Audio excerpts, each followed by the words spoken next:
of two men, Shyheim Brown and Albert Pittman, who were considered among the most feared BGF members in West Baltimore. True then sent a message to the group chat making it clear that these two men needed to be dealt with before they could become a significant threat to the 8-Tray Crips. He stressed that to be a respected member of 8-Tray, they needed to bash AJ, referring to BGF by their nickname. This directive was specifically aimed at 4 prospective members: Darren Hickman, known as Chisel, Marcus Williams, known as Gangster C, Keith Pinson, known as Gotti, and Alvin Johnson, known as Jug.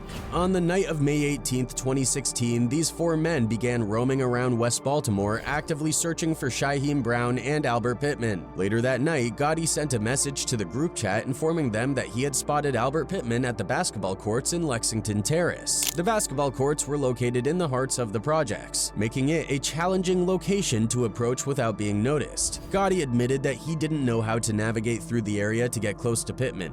True's response was immediate and harsh. He questioned why Gotti didn't blast from the outside, showing no concern for the potential collateral damage. Gotti explained that he didn't want to endanger innocent bystanders, a thoughtful and reasonable stance. However, True was upset by his response and felt that true 8-Tray members should not care about such concerns. He responded with a message to the group chat declaring, quote, "I don't care who's BGF or not, I'm rocking anything I see." True hoped that his careless and reckless attitude would influence the other members, pushing them to act without hesitation or concern for others. Despite True's expectations, the members stuck to their principles. They continued to patrol the BGF territory for over a month, keeping an eye out for their targets, but never making a move. This cautious approach frustrated True, who was eager to demonstrate the 8-Tray Crips' strength and fearlessness. The situation escalated on the night of June 23, 2016. It was a Thursday night in West Baltimore, and Chisel, Jug, and Gangster C decided to take matters into their own hands.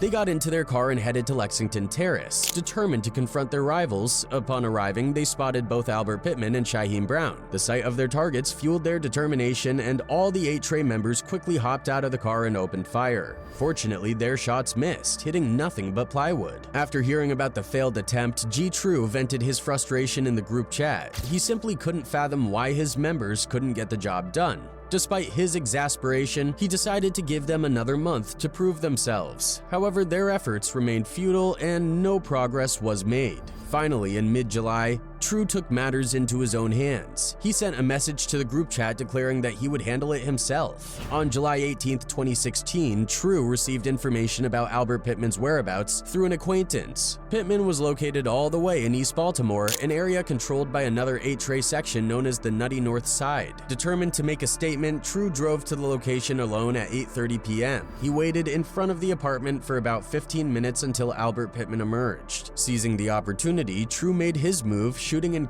Albert. He then drove home and sent a chilling message to the group chat, "Checkmate." This marked the first significant 8-Tray incident in Baltimore, and True hoped it would set a precedent for the rest of his crew. However, as the months passed with no further action from his members, his frustration grew. By October 1, 2016, True reached out to fellow 8-Tray leaders in other states seeking advice on how to deal with inactive members who refused to follow orders. The leaders advised him to weed out those who were disobedient and retain only the loyal ones. However, this posed a problem for True, as none of his current members were stepping up. Removing everyone would leave him without a crew. Faced with this dilemma, True decided to keep his frustrations to himself and wait patiently for things to change. For the next 4 months, nothing happened. True grew increasingly restless and took it upon himself to act once again. On November 11, 2016, he drove to Lexington Terrace alone, intent on finding Shyheim Brown. After circling the block, he spotted Shyheim in front of the food mart. True parked his car, got out, and shot Shyheim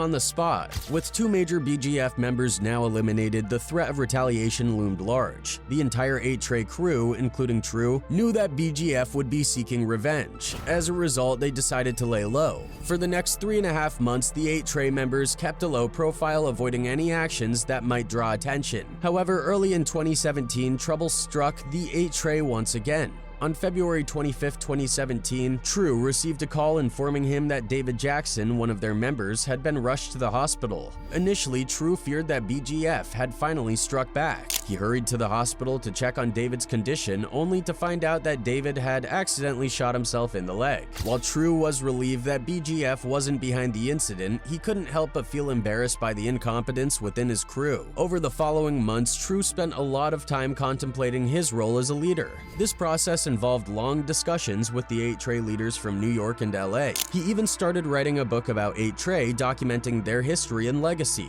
After this period of introspection, True re-engaged with his members through the group chat. He sent a straightforward message: if anyone wanted to remain a member, they had to swing the hammer. This directive caused a stir, with members pointing fingers and giving various excuses for their inactivity. True, however, was not interested in their excuses. Instead, he focused on recruiting new blood. In his search, he quickly found a wild man who reminded him of himself: Deontay Emmons, known as Tip.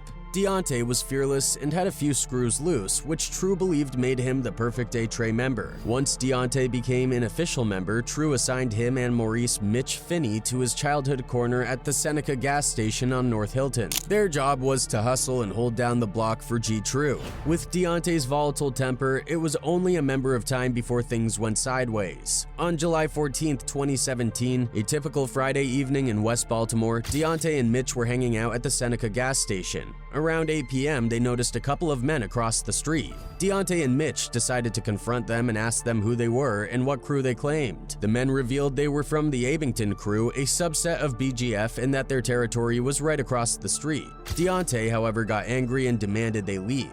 Christopher Hockaday, one of the Abington men, refused to budge. Deontay's frustration boiled over, and in a fit of rage, he shot Christopher. This act did not sit well with the Abington crew. Despite the territory being a middle ground between both neighborhoods, Deontay had escalated the situation unnecessarily. The Abington crew was determined to get revenge, and they had their own wild card, Cortez Weaver, known as Tez. On July 17, 2017, Tez made his move. He walked over to the Seneca gas station looking for 8-Tray members. Spotting Mitch hanging out outside, Tez didn't hesitate. He walked up and shot Mitch him instantly.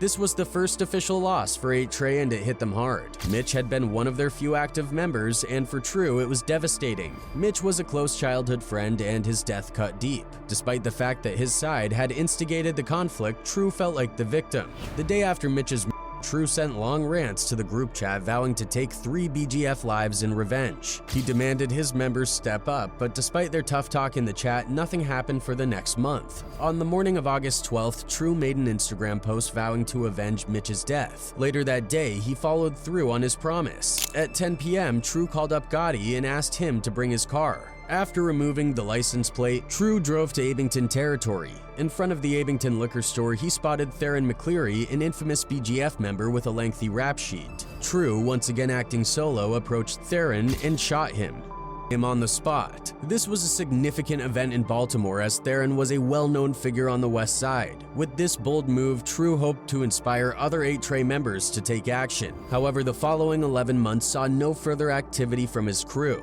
True found himself once again feeling like he had to do everything himself. It's a Friday night in West Baltimore, and the Abington boys are outside their local market playing dice. They feel safe because nothing significant has happened in the area for 11 months, which is a long time by Baltimore standards. However, True decides to make a statement. Around 10 p.m., he leaves his house and heads to the Abington area. Observing the dice game, he makes a reckless decision and starts shooting at them using the same gun he used in the 2017 Thomas McCleary incident. This connection helps the police tie the two incidents together. Say the gang targeted rival gangs like the Black Gorilla family, but sometimes hit unintended targets. True's actions have made the Back West 8-Tray one of the most feared sections in the city, even though many of its members rarely appear in public. Unfortunately for True, this trend continued into 2019. By the spring of 2019, True was fed up and decided to call an 8-Tray leader named Paco Diamonds in LA for advice on dealing with inactive members. Paco introduced him to the concept of the infamous DP, disciplinary action. Inspired, True decided to DP a member named Ronnie Finney, aka Finn.